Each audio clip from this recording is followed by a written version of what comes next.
Saviez-vous que nous vivons une époque où de plus en plus de personnes choisissent la crémation plutôt que l'enterrement traditionnel? Ce changement de paradigme soulève des interrogations profondes, notamment pour ceux qui suivent une foi chrétienne. En effet, les experts prédisent que dans les 10 prochaines années, jusqu'à 70% des décès pourraient se solder par une crémation, un phénomène de plus en plus adopté dans le monde entier.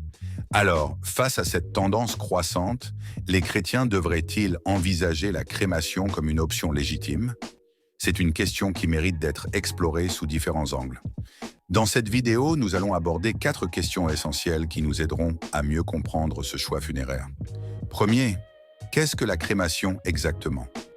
2. Que dit la Bible sur la crémation?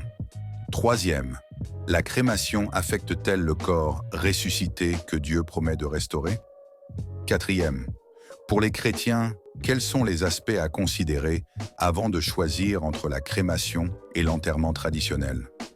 Commençons par la première question. Qu'est-ce que la crémation exactement? La crémation, un retour à la terre. La crémation consiste à appliquer une chaleur extrême sur un corps humain, dans un four spécialement conçu, jusqu'à ce que celui-ci se transforme en cendre. Ce processus réduit le corps à ses éléments de base, principalement des ossements, qui sont ensuite broyés en une fine poussière. C'est un retour radical à la matière première de la terre. De la poussière vous êtes venu et à la poussière vous retournerez. Cette image biblique trouve une certaine résonance dans le processus de crémation qui semble comme un acte de restitution au sol d'où nous venons. Mais la crémation n'est pas seulement un acte symbolique, c'est aussi un choix influencé par des facteurs économiques, environnementaux et sociaux. Par exemple, saviez-vous que plus de 50% des Américains choisissent aujourd'hui la crémation? Ce chiffre devrait continuer d'augmenter dans les années à venir, à mesure que les préoccupations écologiques grandissent. Contrairement à l'inhumation traditionnelle, qui nécessite l'utilisation de terrains vastes et de produits chimiques pour l'embaumement, la crémation prend moins d'espace et utilise moins de ressources. Ainsi, elle est souvent perçue comme une option plus durable. Ce que la Bible dit de la crémation. Passons maintenant à la deuxième question. Que dit la Bible sur la crémation? Il est intéressant de noter que bien que la Bible mentionne plus de 200 fois la mort et le traitement des corps, la crémation n'est jamais explicitement abordée comme une méthode funéraire standard. En fait, l'inhumation a longtemps été la pratique dominante dans les Écritures. Pourtant, certains passages mentionnent la crémation, mais souvent dans des contextes particuliers. Prenons l'exemple de la mort du roi Saül et de ses fils, tués par les Philistins. Leurs corps furent retrouvés mutilés et non enterrés immédiatement. Les Israélites ont alors décidé de les incinérer avant de les enterrer correctement, en raison de l'état dans lequel ils se trouvaient. De même, dans le livre des rois, il est fait mention de certains rituels où des restes humains ont été brûlés pour symboliser la profanation ou la purification d'objets saints. Cependant, même dans ces récits, il n'y a pas de mention spécifique de la crémation en tant que pratique courante ou religieuse. Elle apparaît davantage comme un acte ponctuel ou symbolique, souvent lié à des événements extraordinaires. La crémation et le corps glorifié. Une question fréquemment posée par les croyants est « Comment la crémation affecte-t-elle le corps ressuscité ?» La crémation, comme toute méthode de traitement des restes, soulève des préoccupations sur la résurrection. En effet, la Bible enseigne que lors de l'enlèvement, Dieu ressuscitera les morts en leur donnant un corps glorifié, indestructible et spirituel. Certains se demandent si la crémation pourrait rendre ce processus plus difficile. Cependant, il est important de se rappeler que Dieu, qui a créé l'homme à partir de la poussière de la terre, n'est pas limité par la forme sous laquelle notre corps se trouve après la mort. Peu importe comment le corps est traité après le décès, Dieu a la capacité de réunir chaque particule, chaque atome, pour recréer un corps parfait pour l'éternité. Ce que les chrétiens devraient considérer.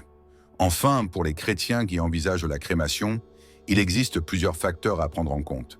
La décision entre crémation et enterrement dépend souvent des convictions religieuses, des considérations écologiques et des préférences personnelles. Il est essentiel de se rappeler que, bien que la Bible ne mentionne pas directement la crémation comme étant interdite, elle nous appelle à traiter nos corps avec respect, car ils sont le temple du Saint-Esprit.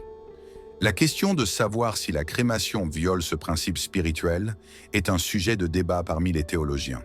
D'un point de vue pratique, il est également important de considérer les implications émotionnelles pour les proches. L'inhumation traditionnelle offre un lieu de mémoire physique, une tombe sur laquelle les familles peuvent se recueillir, ce que la crémation ne permet pas de la même manière. Les urnes contenant les cendres sont souvent conservées à la maison ou dispersées dans des lieux spéciaux, mais cela n'a pas le même impact symbolique qu'une sépulture. Le choix personnel et spirituel. En fin de compte, le choix entre crémation et inhumation est profondément personnel. Certains chrétiens considèrent la crémation comme une façon de se libérer des contraintes du corps physique, un acte de purification. D'autres préfèrent l'inhumation traditionnelle pour honorer leurs croyances culturelles et spirituelles.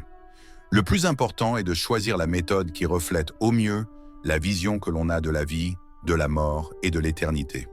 La science moderne nous donne des informations précieuses sur l'impact écologique et pratique de chaque méthode.